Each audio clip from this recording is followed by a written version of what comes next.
Tu hermano se merecía el auto nuevo. En realidad viene de visita, dijo mi papá mientras me pasaba los calcetines. Miré los calcetines, baratos, ni siquiera envueltos, y sonreí, como el tonto que siempre esperaron que fuera. Genial, dije. Entonces se podrá pagar tus cuentas este mes. Papá parpadeó por un segundo. La presunción desapareció de su rostro. Pero no esperé una respuesta. Simplemente me di la vuelta. Salí de la habitación y conduje de regreso a mi departamento, marcando ya a la compañía de servicios públicos por el altavoz. Esa fue la última cena familiar a la que asistí. Soy Daniel, 33 años. Vivo solo en una zona tranquila de Portland. Tengo un pequeño trabajo tecnológico, nada llamativo, pero suficiente para mantener las luces encendidas, incluidas las de la casa de mis padres. Hasta ayer. Porque aquí está la cuestión. Nadie nunca te dice que eres el responsable. En realidad, no te respetan. Dependen de ti como una llave inglesa a la que solo recurren cuando algo está roto. No eres el niño de oro. Eres el contacto de emergencia, el cajero automático ambulante, el plan de respaldo silencioso. Para mí, empezó hace años, de forma silenciosa y sutil. Primero, fue una factura de teléfono. Luego, fueron solo un par de meses de ayuda para el alquiler de los medicamentos de mi madre. Luego, de alguna manera, fui confirmante de préstamos y solucioné problemas de Internet de forma remota mientras trabajaba en mi propio trabajo de tiempo completo. Pero esta cena de cumpleaños se suponía que iba a ser diferente. No los había visto en meses. Traje una botella de vino y un regalo para mi madre. Incluso me afeité y traté de lucir presentable como familia, sea lo que sea que eso signifique. Mi hermano menor, Josh, ya estaba allí, por supuesto. Él siempre lo es. Nunca puntual con el pago del alquiler, nunca trabajando más que en trabajos a tiempo parcial. Pero de alguna manera, siempre aparece en las selfies grupales, siempre de la que papá se jacta en la iglesia. Y ahora tenía un SUV híbrido nuevo estacionado en el camino de entrada, regalado por ellos. Dijeron: «Vives demasiado lejos para conducir durante las vacaciones», dijo Josh con una sonrisa cuando entré. «Supongo que volverás a volar solo este año». No dije nada, todavía no. Esperé la cena. Esperé durante la incómoda charla trivial, las tarjetas de Navidad no reconocidas que envié. Esperé hasta que mi padre se levantó su copa y brindó por Dios por ser quien apareció. Luego vinieron los calcetines, un apretado rollo de lana rebajada presionado en mi mano como un trofeo de participación. «Son térmicos», dijo papá. «Vas en bicicleta al trabajo, ¿verdad?» Bien. No fue el regalo lo que dolió.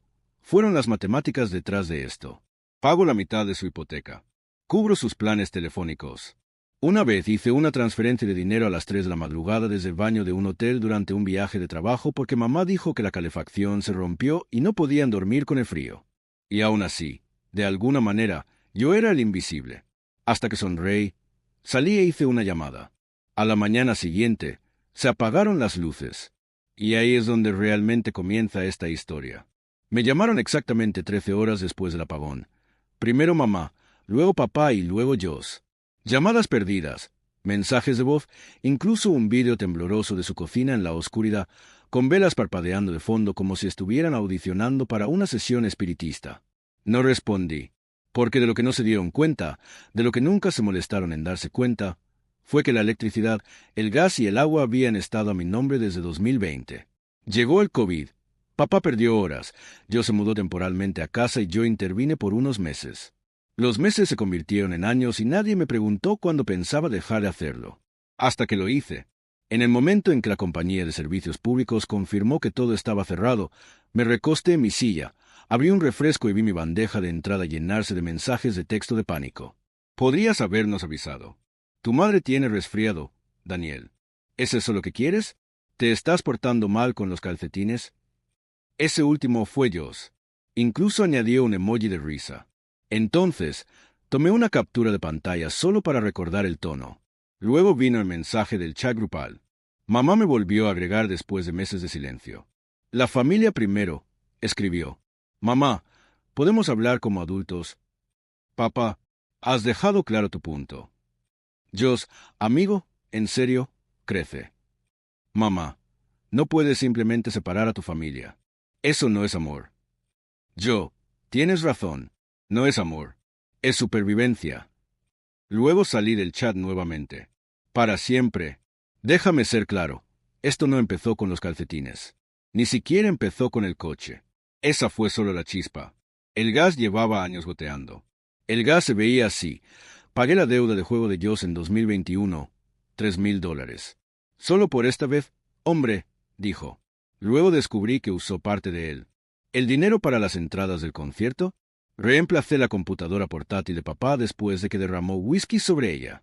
No, gracias. Solo un comentario pasivo-agresivo sobre que no era una Mac.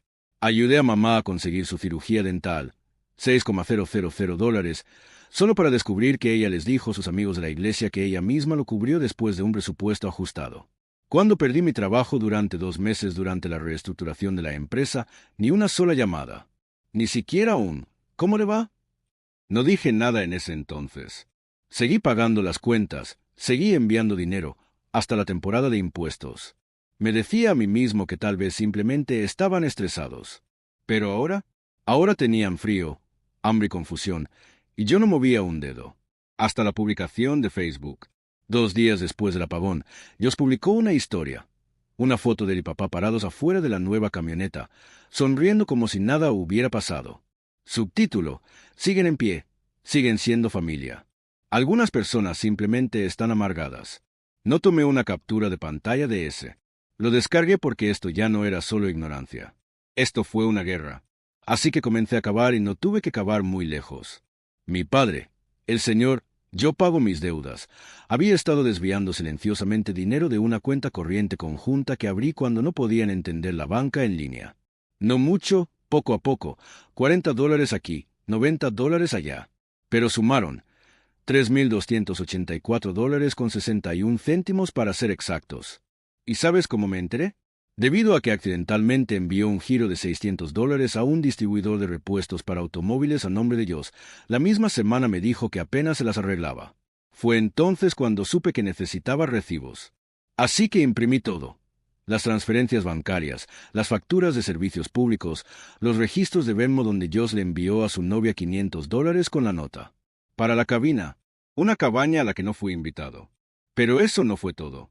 Un mes antes, había ayudado a mi prima Lily a arreglar su wifi. Ella trabaja en seguridad informática. Le dije que era solo un trabajo ocasional. Ella me debía un favor, así que le pedí que verificara si había sucedido algo extraño bajo mi nombre durante el último año.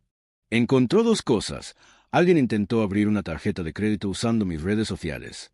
Alguien había enviado una solicitud para cambiar la dirección de facturación vinculada a Internet familiar. ¿Adivina dónde? El nombre de Dios, la firma de papá, el número de teléfono de mamá aparece como respaldo. No estaba enojado. Ya no. Estaba concentrado. Porque si ellos quisieran jugar así de sucio, yo podría jugar más inteligentemente. Entonces armé una carpeta digital. Lo llamé el costo de la sangre.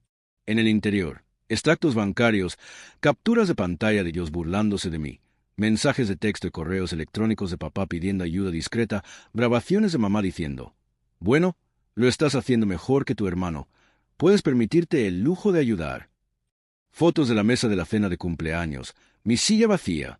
Luego, me lo envié a mí mismo. Lo envié en BCC a 3 personas de confianza y hice una copia de seguridad 2 veces. USB y nube. No iba a publicarlo. Aún no. Primero, necesitaba asegurarme de que lo vieran venir. Entonces, cuando la casa perdió completamente la calefacción porque no había gas y el propietario se negó a arreglar la caldera rota sin pagar, no tuvieron más remedio que llamarme nuevamente. Y esta vez respondí. La voz de papá era tensa, controlada. Comenzó diciendo: Daniel, creo que todos hemos reaccionado exageradamente. No dije una palabra. Continuó: ha sido un invierno duro. Tu hermano ha estado pasando por algunas cosas. Está haciendo lo mejor que puede. Fue entonces cuando dije: bien, entonces él podrá pagar tus cuentas este mes. Hizo una pausa y luego preguntó: ¿qué quieres de nosotros? Respondí con calma: nada, solo te estoy devolviendo el favor. Me trataste como a un plan de respaldo. Te estoy tratando como a una nota a pie de página. Luego colgué. Esa noche, inicié sesión y comencé algo nuevo, un blog. Título: mi familia le dio un auto a mi hermano y a mí un par de calcetines, así que corté la luz. Lema: una guía para establecer límites cuando el amor es una transacción unidireccional. No fue venganza, fue la liberación. y ni siquiera habían visto lo peor todavía. Llegué a la cena de cumpleaños de mi mamá exactamente a las 6 de la tarde. No tengo nada lujoso en las manos, solo una botella de vino barata y un sobre blanco sencillo. Ningún anuncio, ninguna advertencia. No me esperaban después de todo lo que había pasado. Probablemente asumieron que yo estaba fuera de escena para siempre. Pero yo no estaba allí para la reconciliación. Estaba allí para terminar las cosas correctamente, para asegurarme de que vieran cómo fue realmente perderme. Papá abrió la puerta con cara como si acabara de ver un aviso de auditoría. «¿Qué estás haciendo aquí?», preguntó. Cuando me preguntaron rotundamente, sonreí. «Celebrando, mamá, ¿o esa invitación fue solo para la familia real otra vez?». Se hizo a un lado, rígido, sin abrazos, sin charlas triviales. La sala estaba llena, mamá, Dios, incluso la prima Elise, que siempre se reía cuando alguien era humillado. La mesa estaba puesta y los adornos colocados. Parecía normal, por ahora. Coloqué el sobre con cuidado en el centro de la mesa. Dios lo miró entrecerrando los ojos. «¿Qué es eso?». «Algunas cosas que encontré», dije con calma. Pensé que todos deberíamos echar un vistazo. Dentro había 3 documentos. Una solicitud de tarjeta de crédito a mi nombre, firmada, aprobada y fechada hace 2 meses. Mi nombre, no mi firma. Una confirmación de pedido de un teléfono inteligente de $1,200 enviado a la dirección de Joss y facturado a mi tarjeta. Una copia impresa de un correo electrónico del Gmail de mamá, que dejé registrado en mi iPad durante la Navidad pasada. Dijo, «Dan siempre paga. Ni siquiera se dará cuenta». Papá cogió el sobre y empezó a rebuscar entre los papeles, murmurando algo sobre malentendidos. «Oh, vamos», dije, «¿cuáles son las probabilidades de que estos 3 errores te beneficien?». Mamá se puso de pie. «Estábamos luchando. Solías ayudar. ¿Qué cambió?». Me encontré con sus ojos. Dejé de fingir que esto era familia. Eso es lo que cambió. Luego deslicé otra hoja sobre la mesa, una captura de pantalla de mi banco, cortesía de un antiguo compañero de trabajo de la sucursal que solía administrar. Una transferencia bancaria de $600 a una tienda de repuestos para automóviles a nombre de Joss, desde mi cuenta. Joss palideció. «Pensé que era tu tarjeta de respaldo». Tartamudeó. «Iba a devolverlo». «¿Cuándo?». «Antes o después de que compraste esa PlayStation». Se calló. Mamá se sentó como si le fallaran las piernas. Papá se quedó mirando, con la mandíbula apretada y los puños apretados sobre la mesa como si todavía pensara que tenía la ventaja. No lo hizo. Saqué mi teléfono. «¿Reconoces este número?». Era de mamá. Presioné reproducir un mensaje de voz dirigido a mi proveedor de seguros, donde ella se hacía pasar por yo. Estaba intentando actualizar mi póliza, agregar nuevas recetas, cambiar la dirección e incluso agregar a Joss como dependiente. La miré. «¿No pensaste que me daría cuenta?». Ella sacudió la cabeza, en silencio. «¿Y tú?». Me volví hacia papá. «¿Aún quieres decirme que no has tocado esa cuenta conjunta?». Ninguna respuesta. Entonces Joss finalmente explotó. «Esto es una locura. ¿Estás arruinando la familia por algunas facturas y un teléfono? ¿En serio?». «No», dije. «Lo estoy arruinando por los años en que fingiste que yo era solo un recurso. Mentiste. Robaste. Y ahora estás ofendido. ¿Me di cuenta?». Saqué un último documento. Ni siquiera era oficial. Solo una nota escrita a mano. Una lista de verificación de su cocina, titulada «Maneras de reducir la dependencia de Daniel». Tenía 5 viñetas. Número 3. Empiece a mover billetes a su nombre lentamente. Él no lo notará. El silencio se apoderó de la habitación, frío y denso. Nadie dijo nada. Yo salió al balcón. Mamá se cubrió la cara. Papá se limitó a mirar la pared como si ésta pudiera ofrecerle una vía de escape. Entonces papá me miró en voz baja. «Estás tratando de destruirnos». Me acerqué, tranquilo y lento. «¿Me destruiste?». Pieza por pieza, factura por factura, mentira por mentira. Solo te estoy devolviendo el favor, todo a la vez. Me di vuelta y caminé hacia la puerta, con la mano en el pomo. Hice una pausa. «Ah, y quédate con los calcetines. Papá, necesitarás algo cálido cuando venzan el resto de las facturas». Y luego salí. No volví a casa después de la cena. Ni siquiera fui a mi apartamento. Yo conduje, sin GPS, sin destino. Solo la autopista abierta y el tipo de silencio que solo se consigue cuando algo grande dentro de ti finalmente muere. Terminé en un motel, 2 ciudades más allá.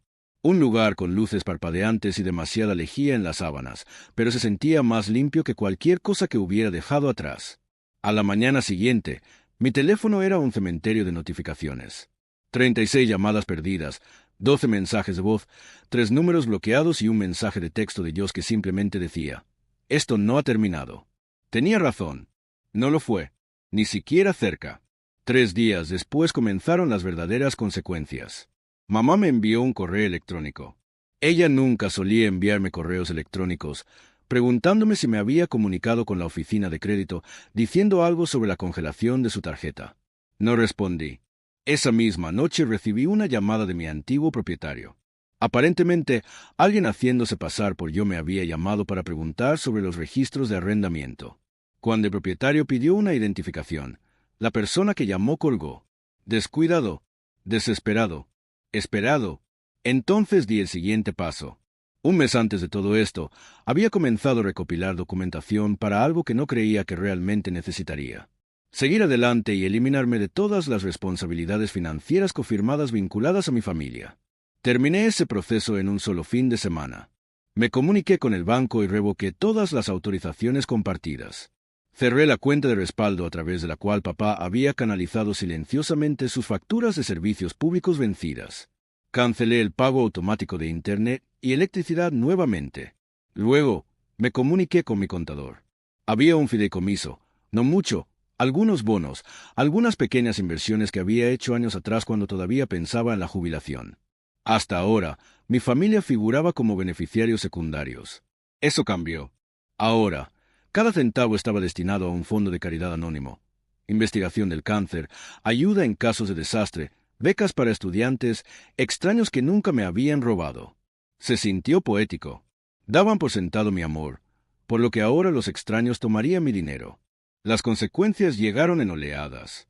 2 semanas después de la cena de cumpleaños, recibí una llamada de una amiga que todavía trabajaba en la farmacia donde mamá solía surtir sus recetas.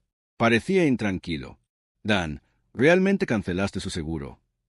«No», dije, simplemente dejé de pagar por el que la cubría. Ella tendría que conseguir el suyo ahora como una adulta. Pero la verdadera tormenta llegó cuando su propietario, me llamó. No por cortesía, sino por necesidad. «Daniel», dijo, «odio involucrarte, pero tu nombre todavía está en el contrato de arrendamiento». O lo era hasta esa llamada. En 2 días, presenté un retiro formal y le envié copias de todo. Prueba de sus ingresos, pagos de alquiler atrasados, servicios públicos impagos durante más de 3 meses. Quedó atónito. «Siempre hablan como si los estuvieras ayudando voluntariamente», dijo. Me reí. No, hablaron como si no tuviera otra opción. 3 días después, recibí un mensaje en Facebook de Elise, la prima que solía reírse de mis camisetas y llamarme Dan el Felpudo. Ella ya no se reía. Ella envió una captura de pantalla de un chat grupal en el que yo no estaba. Yo había publicado una foto de su auto, vendiéndose esta semana. «¿Necesitas dinero en efectivo? Envíame un mensaje». Debajo había respuestas como: «¿Qué pasó con el trabajo? Creías que tu hermano pagaba por todo». Luego, uno de la propia Elise: «Supongo que el banco de Daniel cerró». No respondí. Me quedé mirando la pantalla, dejando que se enfrentaran entre sí. Pero la parte más satisfactoria, el mensaje de voz de papá. Llegó a las 2:13 de la madrugada. Su voz sonaba como papel de lija y whisky. «Daniel», farfulló, «¿crees que ahora eres una especie de héroe? ¿Crees que puedes simplemente borrar la sangre? ¿Que puedes alejarte como una víctima justa?» Hizo una pausa. Luego vino la línea que me contó todo. «Se suponía que debías quedarte roto». Eso fue todo. Esa era toda la verdad. Yo no era un hijo para ellos. Yo era un recurso útil mientras permanecía pequeño, callado y obediente. Pero ahora era a prueba de fuego. Me mudé en menos de un mes, no solo a un nuevo apartamento, sino a una nueva ciudad. Pizarra limpia, sin dirección de reenvío. Mi nuevo contrato de arrendamiento estaba bajo un alias. Incluso configuré mis servicios públicos a través de un proveedor externo que enmascaró la propiedad. No me estaba escondiendo. Estaba protegiendo. Compré un segundo teléfono. El original lo dejé apagado en un cajón, una tumba para cada contacto que alguna vez me vio como una herramienta en lugar de una persona. Y solo porque no pude resistir un último toque, envié una carta escrita a mano, sin remitente. Fue a su casa. Dentro había una copia de la rescisión del contrato de arrendamiento y una nota adhesiva con 5 palabras. Encuentre una nueva red de seguridad. No lo firmé. No era necesario. Ellos lo sabrían. Pasaron las semanas. Luego meses. En silencio. El silencio real e ininterrumpido se convirtió en mi nueva normalidad. Sin llamadas repentinas. Sin emergencias. No hay recordatorios de cumpleaños pasivo-agresivos pidiendo solo un pequeño préstamo para cubrir la compra. Solo yo, mi trabajo, mi lugar, mis reglas. Y resulta que ese tipo de paz es más ruidoso que la venganza. Han pasado 6 meses. 6 meses desde que salí de esa casa sin nada más que un sobredoblado y el tipo de silencio que no deja lugar para regresar. Y en ese tiempo aprendí algo. Ningún terapeuta, ningún artículo, ninguna reconciliación familiar a medias te enseña jamás. El cierre no es suave. No es perdón. No es un cálido abrazo en una cocina de rehabilitación. El cierre es frío, preciso, nítido como el cristal. Cuando finalmente se rompe en tu mano, dejas de fingir que, para empezar, estaba entero. A veces todavía lo intentan. Mamá no directamente, es demasiado orgullosa para eso, pero he visto las migas de pan. Un amigo de la escuela secundaria me envió una captura de pantalla de una nueva publicación de Facebook, una foto borrosa de una sala de estar a media luz. El título: a veces las personas que criaste olvidan quién los crió. Vago, mezquino, transparente. Debajo, a Joss le gustó la publicación y luego comentó: algunas personas solo aparecen cuando las luces están encendidas.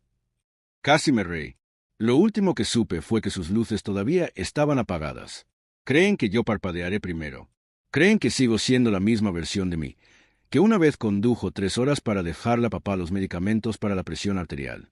Los mismos medicamentos que luego bromeó acerca de que no los necesitaba porque el estrés no afecta a los hombres de verdad.